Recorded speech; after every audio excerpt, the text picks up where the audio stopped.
ایمان پر خاتمہ یا الہی، ایمان پر خاتمہ یا الہی، ایمان پر خاتمہ یا الہی۔ الحمدللہ رب العالمین والصلاة والسلام علی سید الانبیاء والمرسلین، اما بعد فاعوذ باللہ من الشیطان الرجیم، بسم اللہ الرحمن الرحیم۔ پڑھیے الصلاة والسلام علیک یا رسول اللہ وعلی آلک واصحابک یا حبیب اللہ، الصلاة والسلام علیک یا نبی اللہ وعلی آلک واصحابک یا نور اللہ۔ امیر المؤمنین حضرت سیدنا عمر ابن خطاب رضی اللہ تعالیٰ عنہ فرماتے ہیں، ان الدعاء موقوف بین السماء والارض، کہ بے شک دعا یہ زمین و آسمان کے درمیان ٹھہری رہتی ہے، لا یصعد منہ شیء حتی تصلی علی نبیک صلی اللہ علیہ وسلم، اور اس سے کوئی چیز اوپر کی طرف نہیں جاتی جب تک تم اپنے نبی محترم صلی اللہ علیہ وسلم پر درود نہ پڑھ لو۔ حضرت علامہ کفایت علی کافی علیہ رحمت الشافی فرماتے ہیں، دعا کے ساتھ نہ ہووے اگر درود شریف، نہ ہووے حشر تلک بھی برآور حاجات، قبولیت ہے دعا کو درود کے باعث، یہ ہے درود کے ثابت کرامت و برکات۔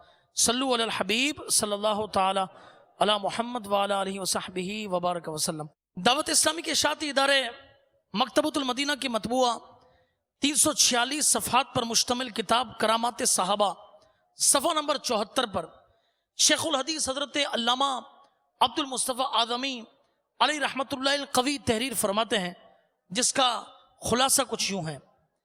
امیر المؤمنین، حامی دین متین، محب المسلمین، غیظ المنافقین، امام العادلین سیدنا عمر فاروق اعظم رضی اللہ تعالی عنہ نے حضرت سیدنا ساریہ رضی اللہ تعالی عنہ کو ایک لشکر کا سپہ سالار یعنی کمانڈر بنا کر سرزمین نہاوند میں جہاد کے لیے روانہ فرمایا۔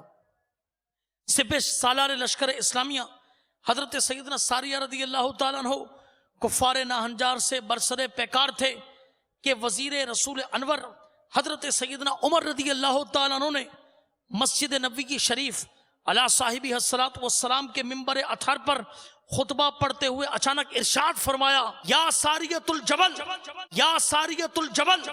حاضرین مسجد حیران رہ گئے کہ لشکر اسلام کے سپہ سالار حضرت سیدنا ساریہ رضی اللہ تعالیٰ عنہ تو مدینہ منورہ زادہ اللہ شرفا و تعظیمہ سے سینکڑوں میل دور سرزمین نہاوند میں مصروف جہاد ہیں، آج امیر المؤمنین رضی اللہ تعالیٰ عنہ نے انہیں کیوں کر اور کیسے پکارا؟ اس الجھن کی تشفی تب ہوئی جب وہاں سے فاتح نہاوند حضرت سیدنا ساریہ رضی اللہ تعالیٰ عنہ کا قاصد یعنی نمائندہ آیا اور اس نے خبر دی کہ میدان جنگ میں کفار جفاکار سے مقابلے کے دوران جب ہمیں شکست کے آثار نظر آنے لگے، اتنے میں آواز آئی، یا ساریۃ الجبل، یعنی اے ساریہ پہاڑ کی طرف پیٹ کر لو۔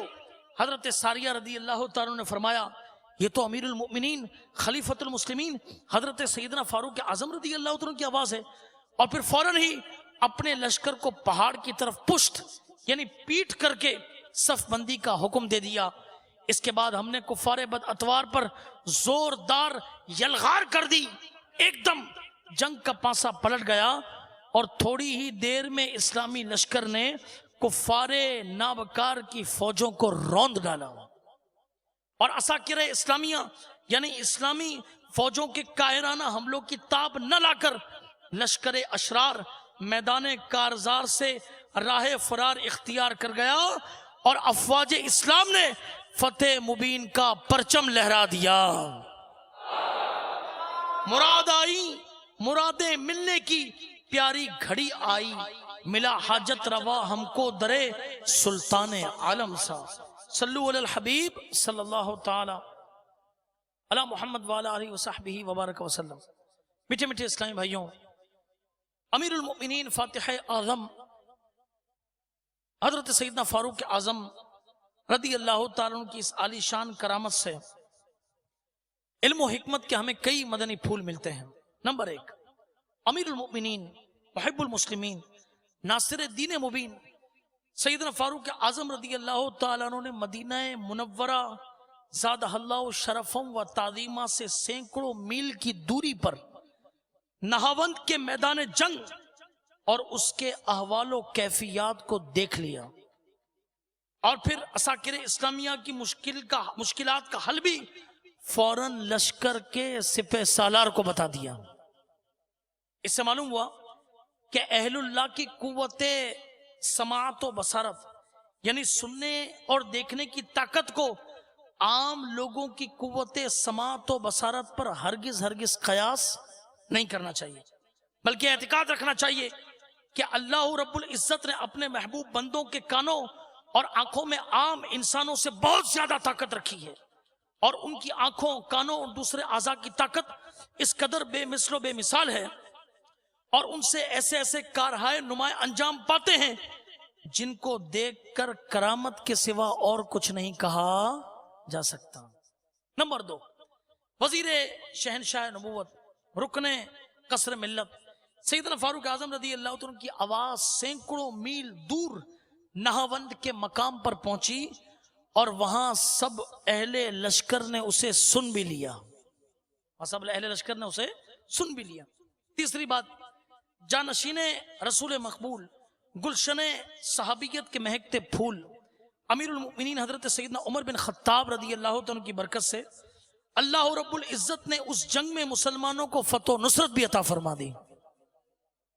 اللہ عز و جل کی ان پر رحمت ہو اور ان کے صدقے ہماری بے حساب مغفرت ہو، آمین بجاہ النبی امین صلی اللہ علیہ وسلم۔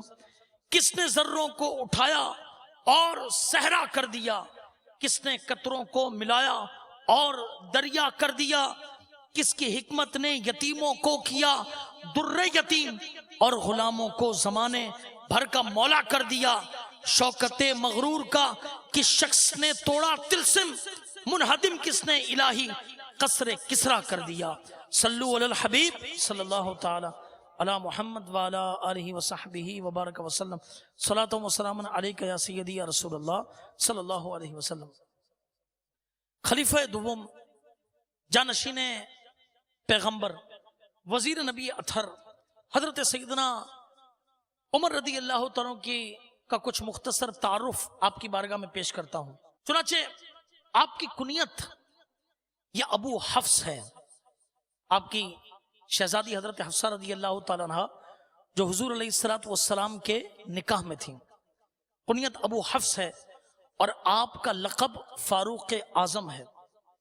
ایک روایت میں ہے کہ آپ رضی اللہ تعالیٰ عنہ 39 مردوں یعنی 39 مردوں کے بعد خاتم المرسلین رحمت اللہ عالمین صلی اللہ تعالی علیہ وسلم کی دعا سے اعلان نبوت کے 6 سال میں ایمان لائے۔ آپ رضی اللہ تعالیٰ کے اسلام قبول کرنے سے مسلمانوں کو بے حد خوشی ہوئی اور انہیں بہت بڑا سہارا مل گیا، یہاں تک کہ حضور رحمت عالم صلی اللہ تعالی علیہ وسلم نے مسلمانوں کے ساتھ مل کر حرم محترم میں اعلانیہ نماز ادا فرمائی۔ آپ رضی اللہ تعالیٰ عنہ اسلامی جنگوں میں مجاہدانہ شان کے ساتھ کفار ناہنجار سے برسر پیکار رہے، اور سرور کائنات شاہ موجودات صلی اللہ تعالی وسلم کی تمام اسلامی تحریکات اور سلو جنگ وغیرہ کی تمام منصوبہ بندیوں میں وزیر و مشیر کی حیثیت سے وفادار اور رفیق کار رہے۔ محسن امت، خلیفہ اول، امیر المؤمنین حضرت سیدنا ابوبکر صدیق رضی اللہ تعالیٰ عنہ نے اپنے بعد حضرت سیدنا فاروق اعظم رضی اللہ تعالیٰ عنہ کو خلیفہ منتخب فرمایا۔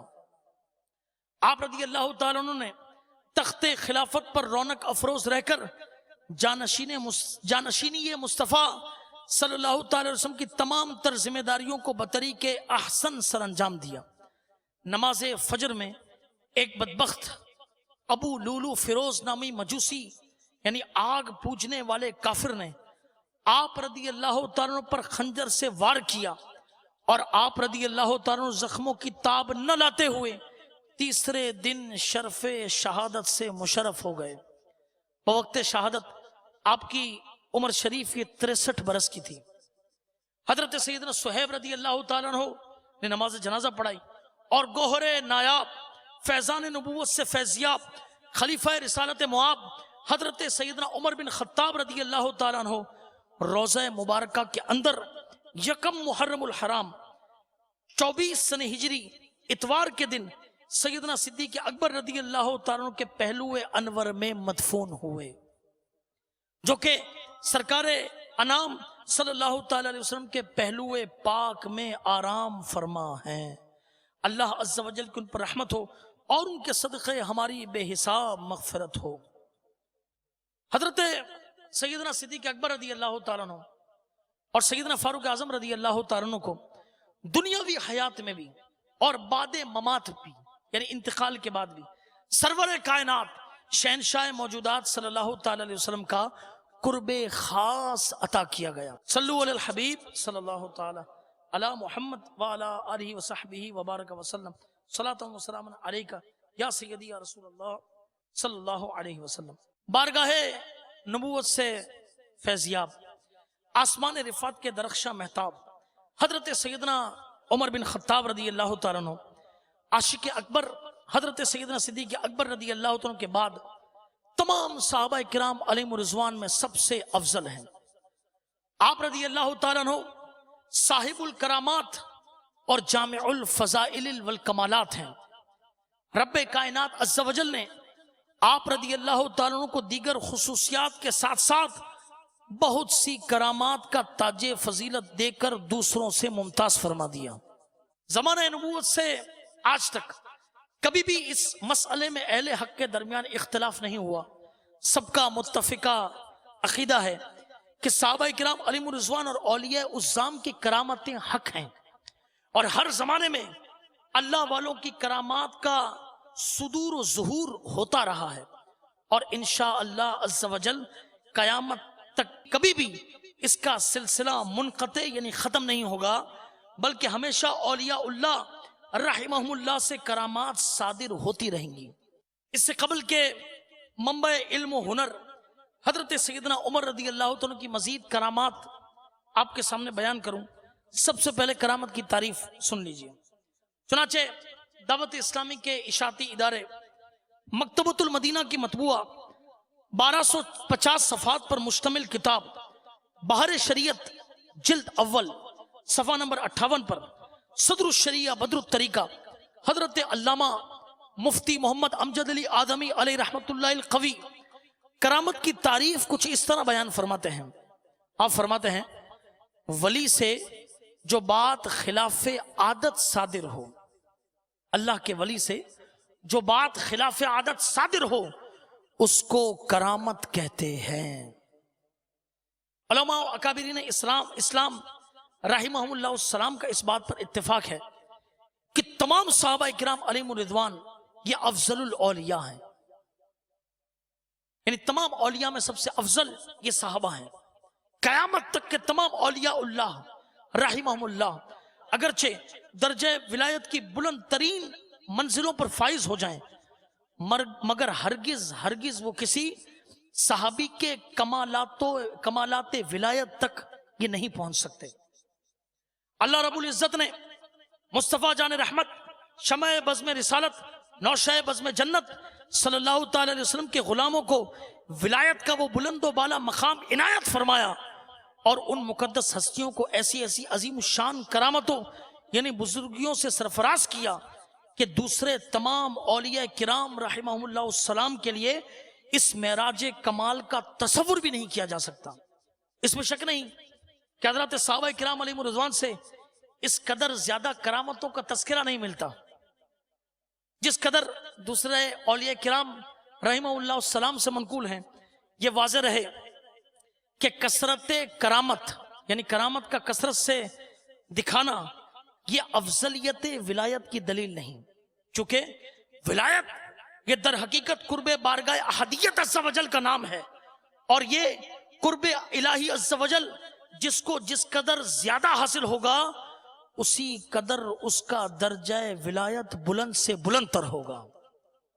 صحابہ اکرام علیہ رضوان چونکہ نگاہ نبوت کے انوار اور فیضان رسالت کے فیوز و برکات سے مستفیض ہوئے، اسی لیے بارگاہ رب لم یزل میں ان بزرگوں کو جو قرب و تقرب حاصل ہے وہ دوسرے اولیاء اللہ کو حاصل نہیں ہے. صحابہ اکرام علیہ رضوان سے بہت کم کرامتیں یہ منقول ہیں، مگر پھر بھی ان کا درجہ ولایت دیگر اولیاء کرام سے حد درجے افضل و اعلیٰ اور بلند و بالا ہے. اللہ اکبر. کس نے کیا خوب کہا کہ سرکار دو عالم سے ملاقات کا عالم، سرکار دو عالم سے ملاقات کا عالم، عالم میں ہے معراج کمالات کا عالم. یہ راضی خدا سے، خدا ان سے ہے راضی، کیا کہیے صحابہ کی کرامات کا عالم. صلو علی الحبیب صلی اللہ تعالی علی محمد وعلی آلہ وصحبہ وبارک وسلم. صلاۃ و سلام علیک یا سیدی یا رسول اللہ صلی اللہ علیہ وسلم. دعوت اسلامی کے اشاعتی ادارے مکتبۃ المدینہ کی مطبوعہ 170 صفحات پر مشتمل ایک زبردست کتاب اسلامی زندگی صفحہ نمبر 12 تا 16 پر مفسر شہیر حکیم الامت حضرت مفتی احمد یار خان علی رحمت الحنان نے بری رسومات اور مسلمانوں کے بگڑے ہوئے حالات کی جو کچھ کیفیات بیان فرمائیں، اس کا خلاصہ کچھ یوں ہے. فرماتے ہیں آج کون سا درد رکھنے والا دل ہے جو مسلمانوں کی موجودہ پستی اور ان کی موجودہ ذلت و خواری اور ناداری پر نہ دکھتا ہو، اور کون سی آنکھ ہے جو ان کی غربت، مفلسی، بے روزگاری پر آنسو نہ بہاتی ہو. حکومت ان سے چھنی، دولت سے یہ محروم ہوئے، عزت و وقار ان کا ختم ہو چکا، زمانے بھر کی مصیبت کا شکار مسلمان بن رہے ہیں. ان حالات کو دیکھ کر کلیجہ منہ کو آتا ہے، مگر دوستو فقط رونے دھونے سے کام نہیں چلتا، بلکہ ضروری یہ ہے کہ اس کے علاج پر غور کیا جائے. علاج کے لیے چند چیزیں سوچنی چاہیے. نمبر 1 کہ اصل بیماری کیا ہے. آج بڑے بڑے ٹاک شو ہوتے ہیں، بڑے بڑے فورم یہ منعقد کیے جاتے ہیں، مگر یہی نہیں سوچا جاتا کہ اصل بیماری کیا ہے. آپ نے پہلی توجہ اس طرف دلائی، اصل بیماری کیا ہے. نمبر 2 اس کی وجہ کیا بنی، یہ مرض کیوں پیدا ہو، مسلمانوں سے یہ عظیم سعادتیں کیوں لے لی گئیں. نمبر 3 اب اس کا علاج کیا ہے، اور نمبر 4 اس علاج میں پرہیز کیا کیا ہے. اگر ان چاروں باتوں میں غور کر لو تو سمجھ لو کہ علاج آسان ہے. مسلمانوں کی بادشاہت گئی، عزت گئی، دولت گئی، وقار گیا، صرف ایک وجہ سے، وہ یہ کہ ہم نے شریعت مصطفیٰ صلی اللہ علیہ وسلم کی پیروی چھوڑ دی. مسلمانوں کی بڑی بڑی 3 بیماریاں یہ ہیں. اول، روزانہ نئے نئے مذہبوں کی پیداوار، روزانہ نئے مذہبوں کی پیداوار، اور ہر آواز پر مسلمانوں کا آنکھیں بند کر کے چل پڑنا. دوسرا، مسلمانوں کی آپس کی ناچاکیاں، عداوتیں اور مقدمے بازیاں. بیٹا باپ کے آگے کورٹ میں کھڑا ہے، بیٹی ماں کے آگے کھڑی ہے، بھائی بھائی کے آگے کھڑا ہے، چھوٹی چھوٹی بات پہ، کچرے کے ڈبے پر جھگڑا، دروازہ کھلا رکھ دیا اس پر جھگڑا، گاڑی پیچھے لگا دی اس پر جھگڑا، گاڑی نکال لی اس پر جھگڑا. تیسرے، جاہل لوگوں کی گھڑی ہوئی خلاف شرع یا فضول رسمیں. ان 3 قسم کی بیماریوں نے مسلمانوں کو تباہ کر ڈالا، برباد کر دیا، گھر سے بے گھر کر دیا، مکروس کر دیا، غرض یہ کہ ذلت کے گھڑے میں دھکیل دیا. اب آخر ان تمام معاملات کا علاج کیا، کس طرح یہ حل کیے جائیں، آئیے یہ سنیں. مفتی صاحب فرماتے ہیں امیر سنت نے میرے رسالے کرامات فاروق اعظم صفحہ نمبر 15 پر یہ تحریر کیا کہ پہلی بیماری کا علاج یہ ہے، یعنی آنکھیں بند کر کے مسلمانوں کا چل پڑنا اور نئے نئے مذہبوں کی پیداوار. فرمایا یہ ہے کہ ہر بد مذہب کی صحبت سے بچو، اس عالم حق اور سنی المذہب شخص کے پاس بیٹھو جس کی صحبت فیض اثر سے سرکار مدینہ صلی اللہ علیہ وسلم کا عشق پیدا ہو جائے، اتباع شریعت کا جذبہ پیدا ہو جائے. نیت کرتے ہو انشاءاللہ. اور اس دور میں یادگار سلف شخصیت شیخ طریقت امیر علیہ سنت ہے. نیت کرو کہ انشاءاللہ عز و جل یادگار سلف شخصیت شیخ طریقت امیر علیہ سنت کی پکی سچی صحبت حاصل کریں گے انشاءاللہ. دوسری بیماری کا علاج یہ ہے کہ اکثر فتنہ و فساد کی جڑ دو چیزیں ہیں، ایک غصہ اور دوسری اپنی بڑائی اور دوسروں کے حقوق شرعیہ سے غفلت۔ ہر شخص یہ چاہتا ہے کہ لوگ میرے حقوق ادا کریں، میرے حقوق ادا کریں، میرے حقوق ادا کریں۔ ارے بھائی، آپ سب کے حق ادا کرنے والے بن جائیں، سب آپ کے حقوق ادا کریں گے، سب آپ کے حق، آپ سب کے حق ادا کرنے والے بن جائیں۔ سب سے اونچا میں رہوں، سب میرے حقوق ادا کریں، میں کسی کا حق ادا نہ کروں۔ اگر ہماری طبیعت میں غرور و تکبر نکل جائے، عاجزی اور تواضع پیدا ہو جائے، ہم میں سے ہر شخص دوسرے کے حقوق کا خیال رکھے، تو انشاءاللہ عز و جل جھگڑے کی نوبت ہی نہیں آئے گی انشاءاللہ تعالی۔ اور فرمایا تیسری بیماری یہ ہے کہ اکثر مسلمانوں میں بچے کی پیدائش سے لے کر اس کے مرنے تک ایسی تباہ کن رسمیں جاری ہیں۔ ارے بھائی، مر گیا ایک آدمی، اس پر بھی رسمیں، یہ رسم کی جائے، یہ کیا جائے، فلانا وہ کیا جائے، جو غیر شرعی ہیں۔ تو کیا ہیں؟ غیر شرعی۔ جو شرعی وہ ہیں قرآن پاک پڑھنا، اس کو کس نے منع کیا بھائی؟ ٹھیک ہے، کس نے منع کیا اس کو؟ شادی بیاہ کی رسموں کی بدولت ہزاروں مسلمانوں کی جائیدادیں، مکانات، دکانیں سودی قرضوں میں چلے گئے، اور بہت سے اعلیٰ خاندان کے لوگ آج کرایوں کے مکان میں گزارا کر رہے ہیں، ٹھوکریں کھاتے پھرتے ہیں۔ اپنی قوم کی اس مصیبت کو دیکھ کر مفتی صاحب فرماتے میرا دل بھر آیا، طبیعت میں جوش ہوا کہ کچھ خدمت کروں۔ روشنائی کے چند قطرے حقیقت میں میرے آنسوؤں کے قطرے ہیں، خدا کرے اس قوم کی اصلاح ہو جائے۔ میں نے محسوس کیا کہ بہت سے لوگ ان شادی بیاہ اور دیگر فضول رسموں سے بیزار تو ہیں، مگر برادری کے تانوں اور اپنی ناک کٹنے کے خوف سے جس طرح ہو سکتا ہے قرض لے کر ان جاہلانہ رسموں کو پورا کرتے ہیں۔ جو شخص سنت کو زندہ کرے اس کو 100 شہیدوں کا ثواب ملتا ہے، چونکہ شہید تو ایک دفعہ تلوار کا زخم کھا کر دنیا سے پردہ کر جاتا ہے، مگر یہ اللہ عز و جل کا نیک بندہ عمر بھر لوگوں کی زبانوں کے زخم کھاتا رہتا ہے۔ واضح رہے کہ مروجہ رسمیں دو قسم کی ہیں، ایک تو وہ جو شرعاً ناجائز ہیں، اور دوسری وہ جو تباہ کن ہیں، اور بہت دفعہ ان کے پورا کرنے کے لیے مسلمان سودی قرضے تک کی نحوست میں مبتلا ہو جاتے ہیں کہ اگر یہ اتنی بڑی دعوت نہیں کی تو خاندان میں ہماری ناک کٹ جائے گی، اگر سونا نہیں دیا بیٹی کی ساس کو تو کیا کہیں گے، نہیں، اور اس کی وجہ سے قرضے لیتے ہیں، سودی قرضے لیتے ہیں، حالانکہ سود کا لین دین گناہ کبیرہ ہے، اور یوں یہ رسومات بہت ساری آفات میں پھنسا دیتی ہیں، ان سے دور رہنے میں ہی عافیت ہے۔ مزید آپ چاہتے ہیں کہ آپ اسلامی طرز زندگی گزاریں اور ان رسومات سے دور رہیں، تو دعوت اسلامی کے اشاعتی ادارے مکتبۃ المدینہ کی مطبوعہ کتاب اسلامی زندگی حاصل کریں۔ اللہ اکبر۔ امیر اہل سنت نے اپنے نعتیہ